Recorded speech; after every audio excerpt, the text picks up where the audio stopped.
নমস্কার বন্ধুরা, আমি সুদেন রায় আপনাদের মাঝে দেখাবো যে পুকুর প্রস্তুতি কিভাবে করতে হয় আপনাদেরকে। সম্মানিত মাছ চাষী ভাইয়েরা, দেশ বা দেশের বাইরে যে যেখান থেকে দেখছেন, আজকে আমাদের ভিডিওর টপিকটি হচ্ছে আমাদের পুকুর প্রস্তুতি নিয়ে। আপনারা পুকুর প্রস্তুতিটা কিভাবে করবেন আপনারা সেটা একটু লক্ষ্য করুন। যে আমাদের এখানে যে পুকুরটা রয়েছে, আমরা মাটি কাম করায় নিচ্ছি। আপনারা দেখতে পাচ্ছেন আমাদের পুকুরে পুরা দমে মাটি কাম কমপ্লিট। আমাদের পুকুরের আয়তনটা দেখুন, প্রায় 30 থেকে 35 শতাংশ জমি আমরা এই পুকুরে মাটি কাম করাই নিছি। পুরো পুকুরের মাটিটা আমরা উঠাই দিছি। উঠাই দেওয়ার পরে যে কাজটা করতে হবে আপনাদের, নতুন অবস্থায় যারা মাছ চাষ করেন তারা কিন্তু পুকুর নিয়ে ভালো টেনশনে থাকেন। কেননা পুকুরে আপনারা টেনশন করেন যে আমরা মাছগুলো কিভাবে চাষ করব বা আমাদের পুকুর প্রস্তুতির কীরকম ট্রিটমেন্ট নিতে হবে, সেই ধারণা নিয়েই আপনাদের মাঝে আমরা আজকে এসেছি আপনাদেরকে পুকুর প্রস্তুতির ভিডিও দেখানোর জন্য। সম্মানিত মাছ চাষী ভাইয়েরা, আপনারা দেখতে পাচ্ছেন যে আমাদের পুকুরে যে মাটি কাটানো কমপ্লিট। আমাদের পুকুরে পুরো মাটি উঠাই আমরা কমপ্লিট রাখছি। আর আমাদের যে কার্যক্রমটা শুরু হচ্ছে, আমরা আপনাদেরকে দেখাবো যে মাটি কাটানোর পরে যে পুকুর প্রস্তুতির জন্য কি কি ব্যবহার করতে হয়।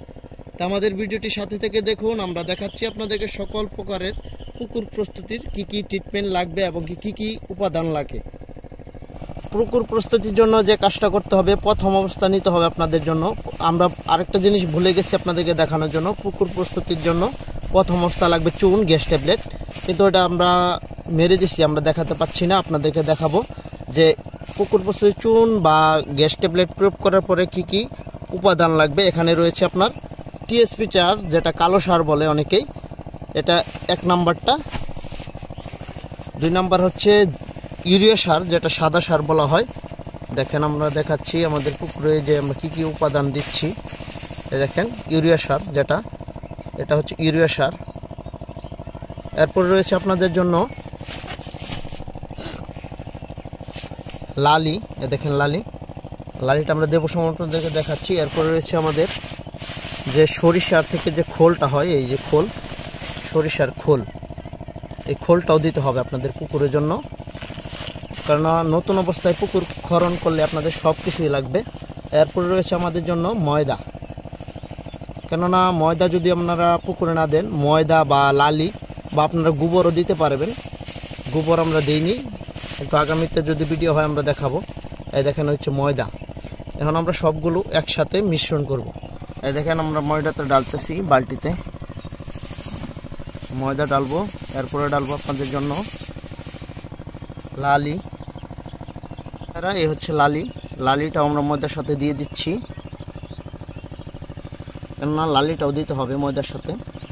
দুইটা একবারে মিশ্রণ করব। দেখেন যে মিশ্রণ করার পরে যে আমাদের উপাদানগুলো কেমন হয় বা কি কালার ধরে, কেননা এটা দেওয়া হচ্ছে আপনাদের পুকুরের জন্য জো প্লান্টন সৃষ্টি করা হবে, পুকুরে যেন মাছটা এসেই প্রাকৃতিক খাবারটা খেতে পারে আর কি। ব্যবহার করব খোলটা আমরা ভিজাই নিতেছি, সবগুলো উপাদান একসাথে আমরা ভিজাই মারবো। খোলটা ভিজাই দিছি, খোলটা গলতে হয়ে সময় নেবে প্রায় 10-15 মিনিট। এটাকে গোলায় নেওয়া হবে, ময়দা আর আটাটাকে একবারে মিক্স করে নেওয়া হচ্ছে। কেননা এটা যদি ভালো করে পুকুরে না মারেন, মিক্স না করে, সেই ক্ষেত্রে আপনাদের মাছ চাষে সফলতা আনতে পারবেন না। কেননা এটা দিয়ে মাছের অনেকটা খাবার সৃষ্টি হবে। প্রায় মাছ ছাড়তে গেলে দেখা যায় আপনার 5 থেকে 7 দিন খাবার দিতে হবে না। দেখেন খোলটা আমাদের 20 থেকে 30 মিনিট পর কমপ্লিট হয়ে গেছে। এখন খোলটা আমরা এই লালি আর আটা ময়দার সাথে আমরা দিয়ে দিচ্ছি। এটা আবার একটু করে মারবো আমরা।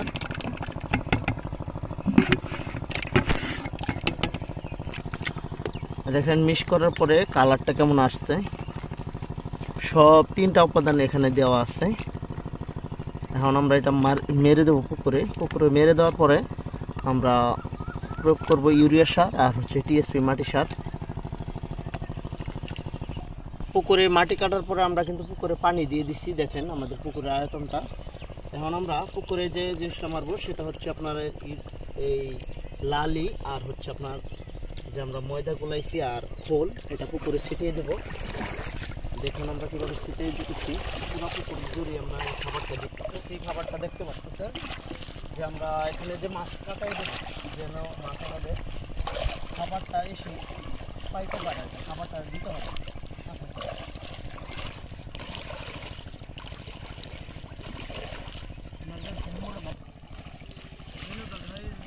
টিএসপি সার, আমরা টিএসপি সারটা ভিজিয়ে দিতেছি। প্রায় আধা ঘন্টার মতো লাগবে আমাদের এটা কমপ্লিট হওয়ার জন্য। টিএসপিটা গোলানোর পর আমরা ইউরিয়া সারটা দেবো। আপনার সাথে থাকুন। যে টিএসপি সারটা আমরা গোলাই নিতেছি। প্রায় দেখেন সারটা কিন্তু লাড়া দিলেই পানিটা চেঞ্জ হয়ে গেল। এখন আমরা ইউরিয়া সারটা মিশাবো, যেটা সাদা সার। দেখেন এটা এই জিনিসগুলো দেওয়ার পরে পানির কালারটা একদম চেঞ্জ হয়ে যাবে পুকুরে। 2 দিন পরে যে পানির কালারটা আসবে সেটা আপনাদেরকে দেখাচ্ছি। আপনারা আগে দেখুন যে আমরা সারটা মারতেছি আর কি পুকুরে।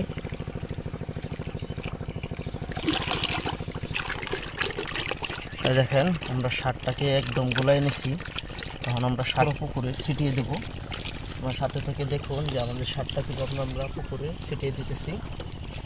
সম্পূর্ণ পুকুরে আমরা ছিটিয়ে দেব।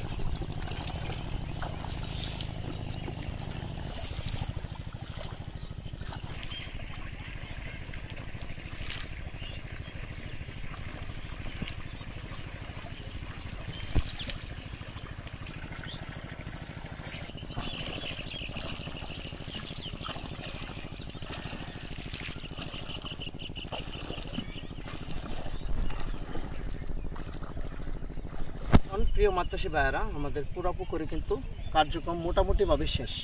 3 দিন পর যে আমাদের পুকুরে পানির কালারটা কেমন আসলো সেটা আপনাদেরকে দেখাচ্ছি। চলেন যাই যে আমাদের পুকুরে পানির কালারটা কেমন আসলো। এই যে মাছ চাষি ভাইয়েরা, আপনারা দেখতে পাচ্ছেন 3 দিন পর পানির যে কালারটা আসছে একদম সবুজ। এখানে কিন্তু স্লো প্লান্টন রয়েছে, জো প্লান্টন রয়েছে বা ফানি প্লান্টন রয়েছে। মাছের খাবার একরকম পুকুরে কিন্তু কমপ্লিট। আর যে কোনো মাছ চাষি ভাইয়েরাই আপনারা 3 থেকে 4 দিন পরে মাছ মজুত করতে পারেন। যে কোনো ধরনের পোনায় আপনারা এই পুকুরের জন্য দিতে পারেন। মাছ চাষি ভাইয়েরা, যদি মনে করেন যে আমাদের ভিডিওগুলো ভালো লাগছে, অবশ্যই শেয়ার করে সকল মাছ চাষি ভাইদেরকে দেখার মতো সুযোগ করে দেবেন। সকলেই ভালো এবং সুস্থ থাকবেন। মাছের পোনা প্রয়োজন হলে যে কোনো মাছের পোনা আমরা বিক্রি করে থাকি, এমনকি আমাদের খামারে এসে আপনারা সরাসরি এসে নিয়ে যেতে পারবেন। সকলেই ভালো থাকবেন, সুস্থ থাকবেন। ধন্যবাদ।